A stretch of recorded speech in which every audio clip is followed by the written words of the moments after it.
पंजाब में SPO special protection unit ये police का एक ज़ैली अदारा है। इसका काम पाकिस्तान में आए हुए सियाहों, गैर मुल्कियों की हिफाजत और उनके हिसासों की, उनकी जायदादों की, उनके मंसूबों की निगरानी शामिल है। इनकी ज़िम्मेदारियों में इस हवाले से लाहौर में 20 जून को मज़ीद भर्तियाँ की जानी थी। टेस्ट के लिए जो टाइम दिया गया था उसके मुताबिक लोग वहाँ पे चले गए, लेकिन उनको कितनी खज्जल खारी का सामना करना पड़ा, उनके साथ वहाँ पे क्या हुआ, वो मलिक आमिर साहब से हम पूछते हैं जो वहाँ पे मौजूद थे। ये सहाफ़ी हैं, मोड़ कुंडा ज़िला ननकाना साहब के प्रेस क्लब के सदर हैं, वो वहाँ पे मौजूद थे। उनसे पूछते हैं कि उस रोज़ वहाँ पे क्या हुआ। उनसे ये भी पूछते हैं कि स्पेशल प्रोटेक्शन यूनिट है क्या। जनाब मलिक आमिर साहब। डीआईजी जो स्पेशल प्रोटेक्शन यूनिट के हैं सैयद मुंतजर मेहंदी साहब, वो 1:30 बजे तकरीबन आए, फिर पेपर शुरू हुआ। तो इससे पहले जो उम्मीदवार थे जिनसे पेपर लेना था, इनको मुतलका जो इनके बेंच थे, जो इनके कमरे थे, वो लाट कर दिए गए थे। तो वहाँ पे 9 बजे करीब लाइट चले गई तो वो बहुत परेशान हुए। उन्होंने फिर वहाँ पे एहतजाज किया। जो मैंने पेपर कितने बजे शुरू हुआ? पेपर शुरू हुआ जी 1:10 पे। अच्छा, तो लाइट 9 बजे गई। लाइट तो पहले चली गई ना? लाइट जो 9 बजे चली गई थी। अच्छा। क्योंकि वो कमरे इनको लाट कर दिए गए थे ना, वहाँ पे ना कोई पानी का इंतजाम था। अच्छा। ना कोई बाद में जनरेटर का इंतजाम था। ठीक है। तो उम्मीदवार जो है एप्लीकेंट है, उन्होंने नाश्ता भी नहीं किया, वो बहुत परेशान हुए वो। अच्छा जी। तो जो पेपर 5 बजे शुरू होना था, 6 बजे शुरू होना था, वो 1:15 बजे शुरू हुआ। अच्छा, सुबह के 5 बजे शुरू होना था।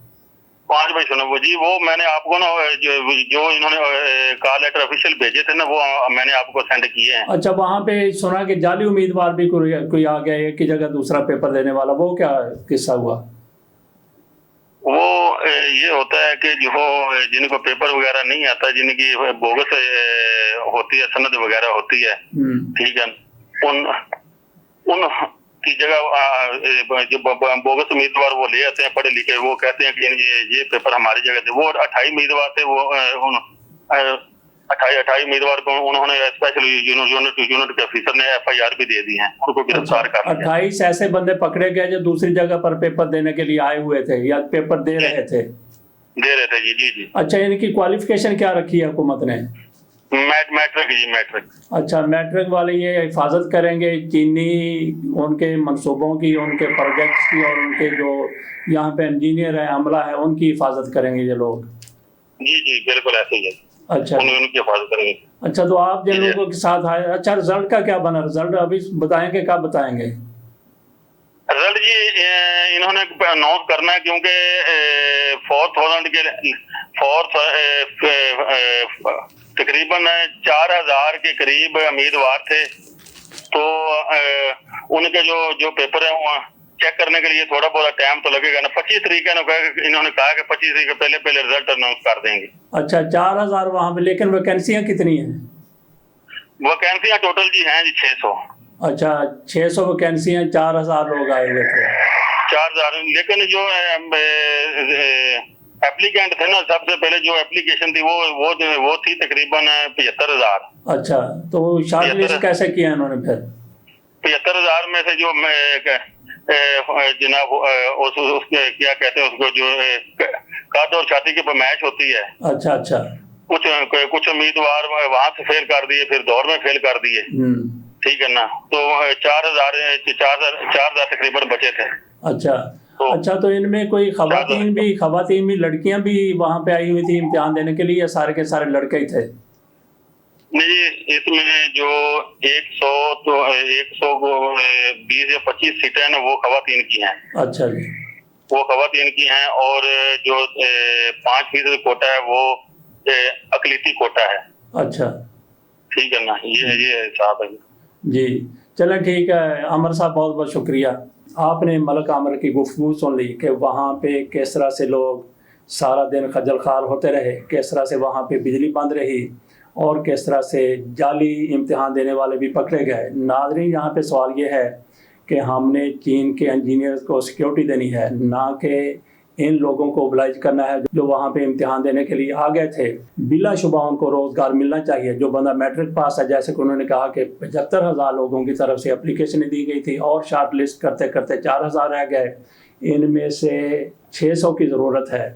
बहरहाल इनको रोज़गार ज़रूर मिलना चाहिए, लेकिन आपने जिस मकसद के लिए लोगों को भर्ती करना है, क्या ये उस पर पूरा उतर सकेंगे? मैट्रिक पास हैं, चीन के यहाँ पे इंजीनियर हैं, उनकी तो फुल प्रूफ सिक्योरिटी की ज़रूरत है। पाकिस्तान में जो से आते हैं, कम अज़ कम ऐसे लोग तो ज़रूर हों जो उनकी बात को समझ सकें, अपनी बात उनको समझा सकें, उनको बता सकें। ताकि वो सियाह की सूरत में आए, पाकिस्तान में कारोबार करने के लिए आए, पाकिस्तान में मनसूबे लगाने के लिए आए। ख़ास तौर पर जिस तरह से चीन से आते हैं, उनको आपने प्रोटेक्शन देनी है तो ऐसे लोगों से देनी है जो मैट्रिक पास हैं।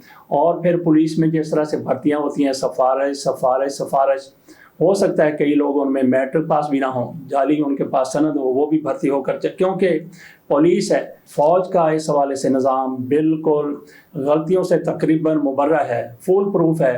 अगर आपने चीनियों की हिफाजत के लिए लोगों को लेना है, गार्ड्स लेने हैं, सिक्योरिटी वाले लेने हैं, तो फ़ौज से लें या फिर फ़ौज की तरफ पर ऐसे लोगों को भर्ती करके उनकी ट्रेनिंग की जाए। इस तरह से पुलिस के ज़रिए अगर आप चाइनीज़ की सिक्योरिटी का बंदोबस्त करेंगे तो फिर अल्लाह ही हाफ़िज़ है ऐसी सिक्योरिटी का, बजाय इसके कि आप दुनिया में अपना कोई नाम पैदा करें। पाकिस्तान की मज़ीद बदनामी होगी जिस तरह से आप लोगों को भर्ती कर रहे हैं। मैट्रिक आपने मायार रखा हुआ है, बहरहाल इनको रोज़गार ज़रूर मिलना चाहिए। पुलिस में और भी कई शोबे हैं, वहाँ पे इनको खपाया जाए तो बहुत बेहतर है। लेकिन अगर आपने चाइनीज़ को सिक्योरिटी फराहम करनी है, उनके वर्कर को, उनके इंजीनियर्स को, उनके मंसूबों को, क्या हमारे ये सिक्योरिटी वाले जो भर्ती किए जा रहे हैं वो राह का मुकाबला कर सकते हैं? चाइनीज़ को सबसे ज़्यादा ख़तरा भारत की तरफ से है। जैसा कि पाकिस्तान में दहशतगर्दी के कई वाक़यात चाइनीज़ के ख़िलाफ़ हो चुके हैं, चाइनीज़ इंजीनियर्स को मारा गया है, उनके कौंसल खानों पर हमले किए गए हैं, उनकी गाड़ियों को निशाना बनाया गया है। तो उनके लिए तो एक मजबूत किस्म की सिक्योरिटी होनी चाहिए। पाक फ़ौज के कमांडोज उस पर तैनात होने चाहिए। आप जिन लोगों को भर्ती करने जा रहे हैं, क्या वो पाक फ़ौज के कमांडोज का मुतबादल हो सकते हैं? अगर नहीं हो सकते तो फिर नज़र-ए-सानी कर लीजिए। ये ना सिर्फ ये कि पुलिस को नज़र-ए-सानी करने की ज़रूरत, पुलिस वालों को कह दिया गया, उन्होंने तो भर्ती कर लेने, उनकी मजबूरी है, बल्कि कई पुलिस वालों के तो रास्ते खुल गए हैं कमाई के। एक बंदे की सिलेक्शन के लिए, एक बंदे की भर्ती के लिए हो सकता है कि कोई रेट भी निकल आया हो सकता है कि सारा फुल प्रूफ सिस्टम हो, किसी किस्म की दो नंबरी ना हो, लेकिन क्वालिफिकेशन मैट्रिक, तो मैट्रिक वाला क्या कर सकता है? तो वही तजवीज़ हमारी है कि चाइनीज़ को, जिसको सबसे ज़्यादा ख़तरा भारत की मजबूत एजेंसी राह से है, तो उन लोगों की हिफाजत के लिए पाक फ़ौज से लोग लिए जाएं। ना सिर्फ ये कि पाक फ़ौज से, बल्कि उनका लेवल कमांडोज से कम नहीं होना चाहिए, SHG वालों से कम नहीं होना चाहिए। वही होंगे तो चाइनीज़ को आप सिक्योरिटी फराहम कर सकेंगे। इजाज़त दीजिए। इसके साथ ही मलिक आमिर शहजाद का बहुत बहुत शुक्रिया। अल्लाह हाफ़िज़।